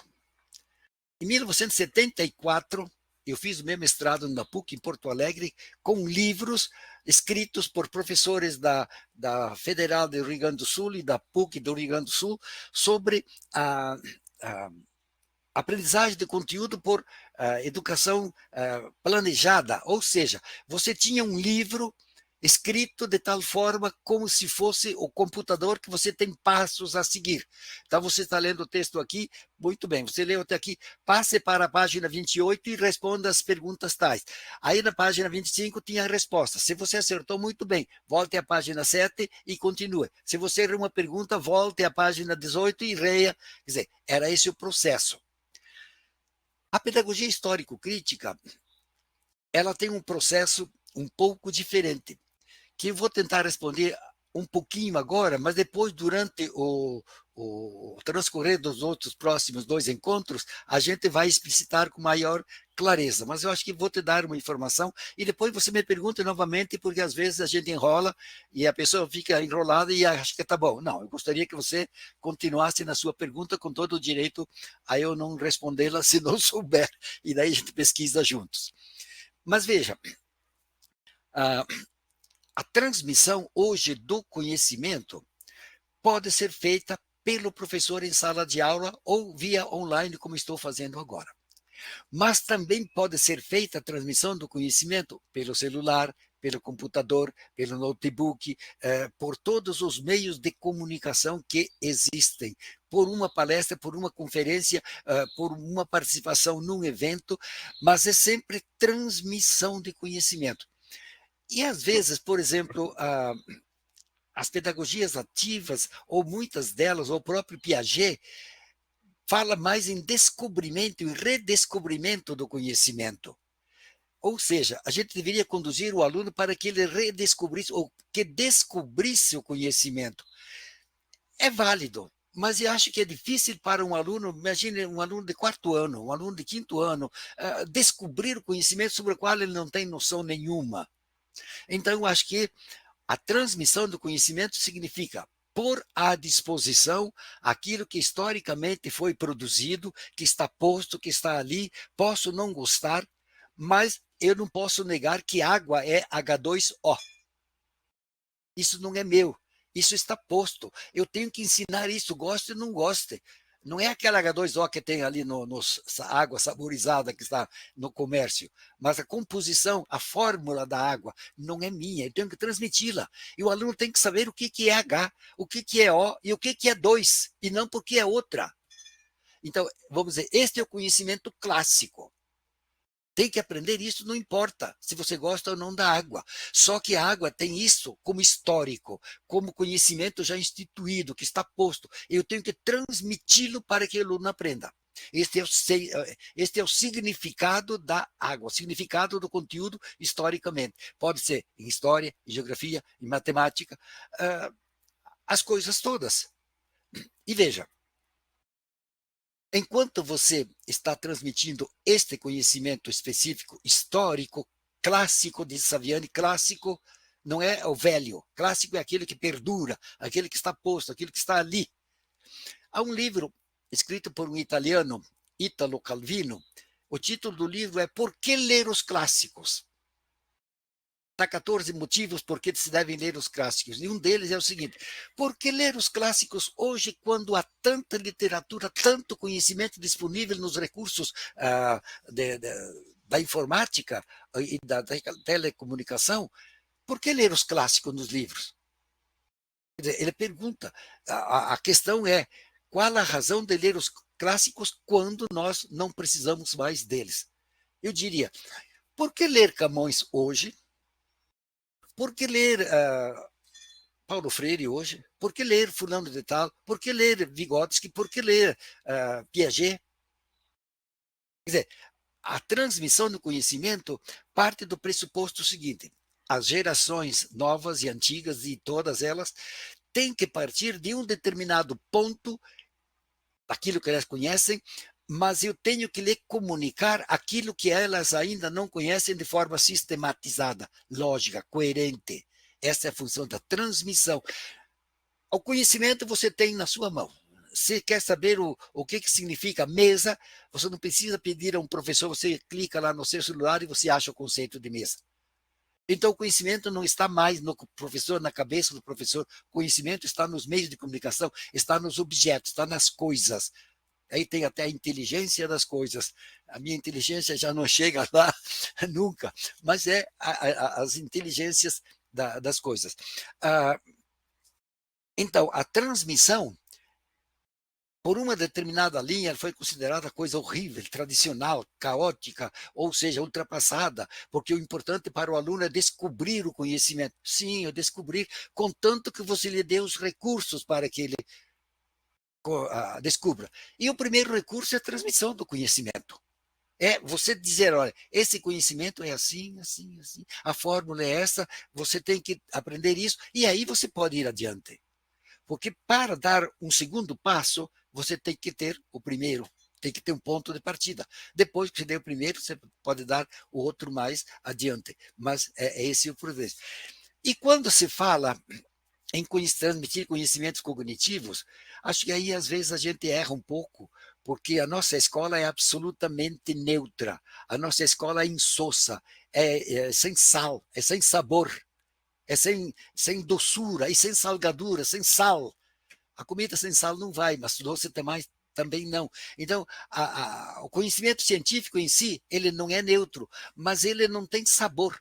Junto com o saber, tem que ir o sabor. O nosso amigo que já faleceu, Rubem Alves, as poesias dele, diz que a melhor professora é a cozinheira, porque ela tem o sabor de como tem o saber de como fazer um bolo e tem o sabor primeiro do bolo. Ela tem o saber e o sabor, por isso que fica delicioso. E a nona, que sabia fazer aquelas cucas, aqueles doces maravilhosos, ela não tinha escola superior de culinária, no entanto sabia. Então nós transmitimos aqueles conhecimentos, eu diria, que não são apenas conhecimentos teóricos, abstratos, insossos, mas eles têm que ser carregados de emoção. Por isso que o aluno aprende, em primeiro lugar, o professor, depois o conteúdo. Porque junto com o conteúdo vai o professor.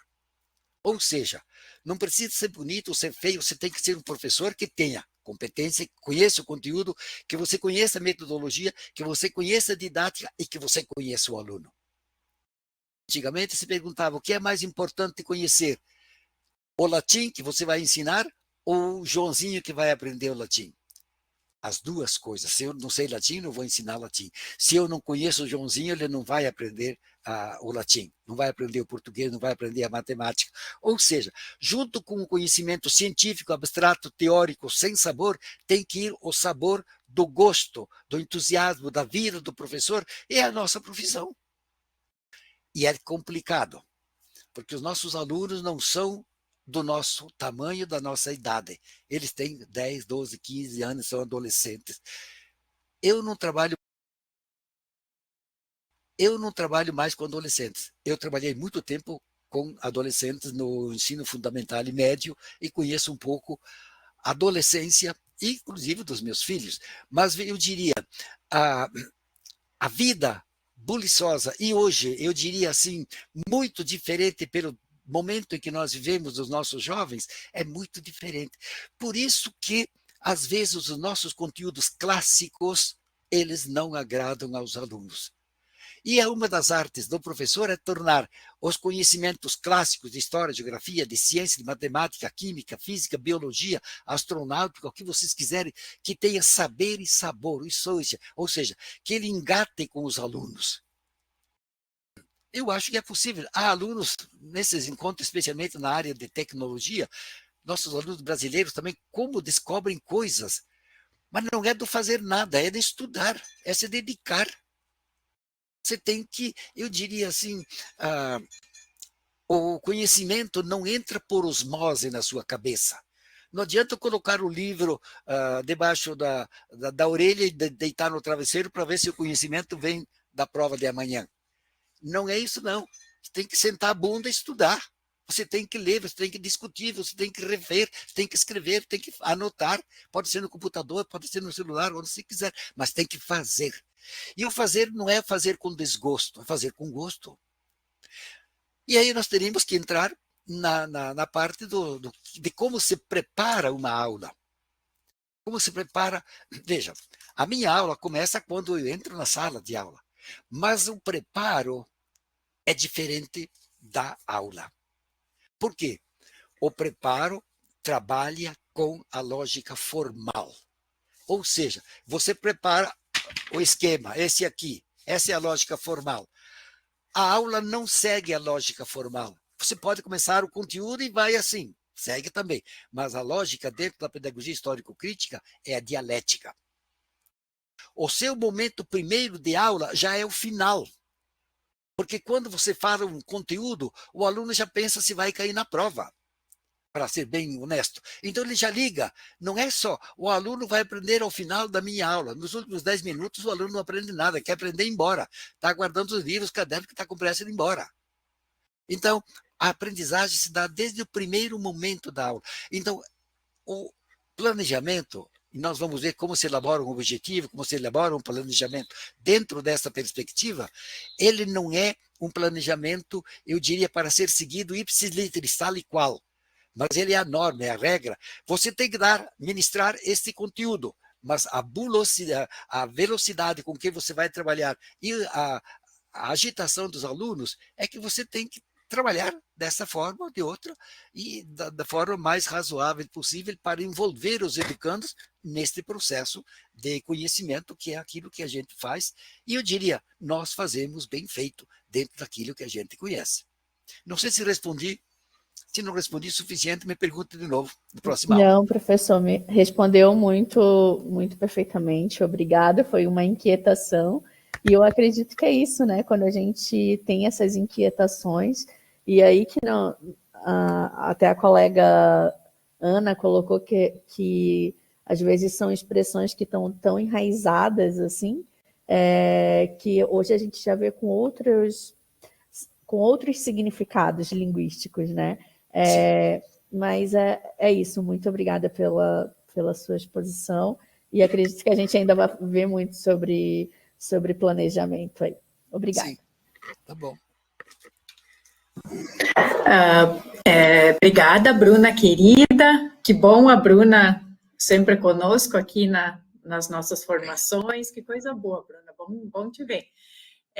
Colegas, temos estamos agora com 16h52, né? E nós precisamos ir pontualmente até às 5, não podemos passar das 5, das 17 horas, né?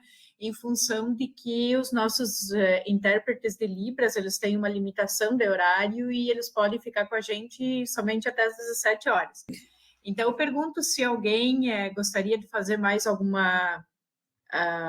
comentário, alguma pergunta para o professor, que daí a gente aproveita esses últimos instantes da aula para isso, né? A Rita também tinha feito algumas manifestações aqui no chat. Alguém gostaria de fazer alguma pergunta? Que bom, melhor não perguntar. Aí nós encerramos a aula.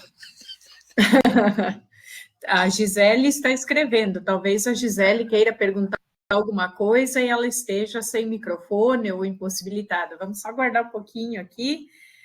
Maria dos Anjos, querida, que bom que você está conosco aqui na aula. Eu não sei se a Maria dos Anjos gostaria de fazer alguma pergunta para o professor, gostaria de só ligar o microfone, fique bem à vontade. Ana Paula também está digitando. Ana Paula, se agradecer, a Gisele também. Agradecer, preciso sair. Maria dos Anjos está digitando. Professora Eliane. Sim? Só me permita. Claro, querida, claro. Desculpe se alguém não estiver ali, mas eu não podia perder a oportunidade que, quando eu interrompi o professor, ele dizia como vocês começam as aulas, né? E tenho o hábito, professor, de sempre começar com o que eu digo de check-in e depois um check-out, sabe? Fazer uma entrada e uma saída ali e tudo mais, de como esse aluno chega, até porque são alunos trabalhadores. E tem algo também que é importante, que é falar do meu lugar de fala. Antes desse planejamento todo ali, no início, porque a gente planeja para uma turma que a gente ainda não conhece. Mas por isso que me apresento, de onde venho e tudo mais, que sou nortista, que sou da Amazônia e tudo mais, enfim. E aí, por esses dias dando uma aula, estava falando sobre o que está acontecendo em Manaus agora, né? Pelo segundo ano consecutivo, que as cinzas estão vem do sul de Manaus, e aí toma a cidade e se relembra muito ao que aconteceu na pandemia, né? E a gente acabou de passar por um CPI agora, que a temática era justamente sobre clima e tudo mais. Então, assim, acho que a gente trazer, quando o Saviani fala, e você fez essa retomada, né, de trazer esses conteúdos clássicos, além do que já foi posto, mas também daquilo que o aluno traz, que é o seu primeiro passo dessa prática social, do que eu, como professora, tenho de conhecimentos prévios ali, né, do meu lugar de fala, e do que esse aluno também traz, porque ele não chega só com o choro, ou só com o lápis, a borracha e o caderno, ele chega querendo falar também, e que quando ele é ouvido, ele se sente pertencente. E nada melhor do que essa sensação de pertencimento faz com que a relação professor e aluno ela vá ficando ainda mais harmoniosa e não é romantizando. Pelo contrário, a gente consegue trazer esse aluno para engajar mais as nossas aulas e elas ficam dialógicas. Não fica só, por exemplo, a professora Bruna falando, né? A gente fica que chega uma hora que a gente tem que ir até fazendo uns recortes, que senão a gente perde o fio da meada.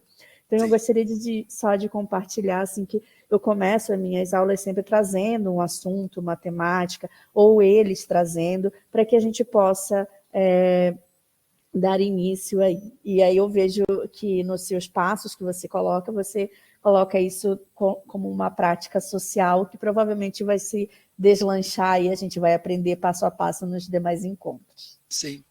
Aliás, eu sugeriria, Eliane, está ouvindo? Sim. Eu sugeriria que a Bruna continuasse a aula no próximo encontro, enquanto eu fico ouvindo.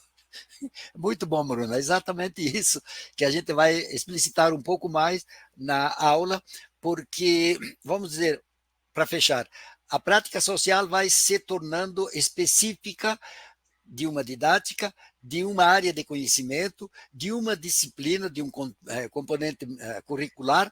Dentro desse componente, você pega uma unidade, você pega um pedaço e você vai para uma aula. Só que a sua aula é prática social.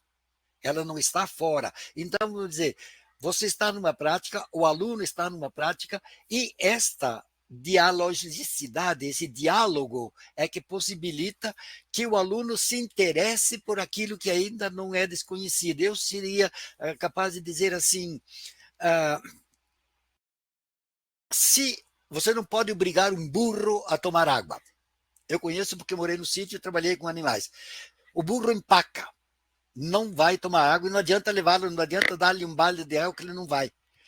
Cria necessidade de beber nele. Passe o dia sem tomar água, ele vai à fonte. Ou junte-o com outro cavalo burro que está com sede, e quem sabe se os dois não vão à fonte. Mas eu diria assim, temos que criar a necessidade da aprendizagem do aluno para, eu diria assim, temos que despertar o gosto do conteúdo que a gente vai trabalhar. Acho que antes de comer o bolo, o aluno tem que sentir o perfume do bolo. E aí vai. Muito obrigado, gente. Dia 23, não, dia 13 de setembro, próximo encontro. Isso, professor, dia 13 de setembro, né, nós optamos por não ter encontro, quebrar o padrão quinzenal aqui, porque por duas razões, né, porque dia 6 de setembro nós temos o 5º Seminário Internacional de Educação à Distância, né, e aí o Serfead e o Departamento de Formação estarão envolvidos nesse evento, né, e também porque dia 6 é véspera de feriado, né? Aí talvez alguém vai viajar, né? Talvez nós não teríamos assim uma presença expressiva, né? Então a gente optou por deixar para a próxima sexta-feira, então, dia 13 de setembro, né? A professora Maria dos Anjos, que é nossa querida colega, professora aposentada, ela registrou o seguinte aqui no chat: deixo para uma outra oportunidade a questão, era sobre a questão da transmissão do conhecimento e a sua relação com a pedagogia do aprender a aprender. Mas aí podemos deixar para outra aula, né? Sim, e sim. Muitos elogios aqui, professora, a professora Rita, dizendo muito bom ouvir tanta riqueza, obrigada. A querida colega Rosângela, muito bom ouvir o professor e reafirmar o papel da escola no atual contexto. Enfim, muitos elogios aqui ao que o senhor nos trouxe hoje. Então, nós encerramos. Muito obrigado a todos e todas que estiveram conosco. Obrigado especial ao professor por mais uma sexta-feira dedicar generosamente o seu tempo para compartilhar conosco um pouco dos seus conhecimentos acerca da pedagogia histórico-crítica. Obrigado aos que participaram aqui. Obrigada aos nossos colegas intérpretes de Libras e obrigada ao querido colega Rogers, que está aqui dando todo o suporte também para que essa aula pudesse acontecer. Um grande abraço a todos e todas e um excelente final de semana. Qualquer questão, qualquer necessidade, pode me escrever para o endereço de e-mail do Departamento de Formação, ou então pode me chamar no Moodle. Enfim, precisando, basta chamar. Obrigada, então, bom final de semana, bom descanso a todos e todas, tudo de bom. Tá certo, obrigado, igualmente. Tchau, tchau. Tchau, tchau. Até segunda, Bruna querida. Temos aula do mestrado na segunda, até segunda. Prof, vou ter que... Prof? Tu me ouve?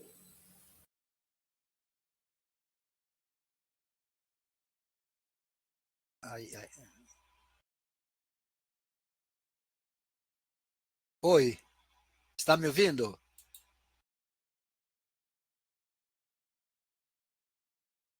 Não deu.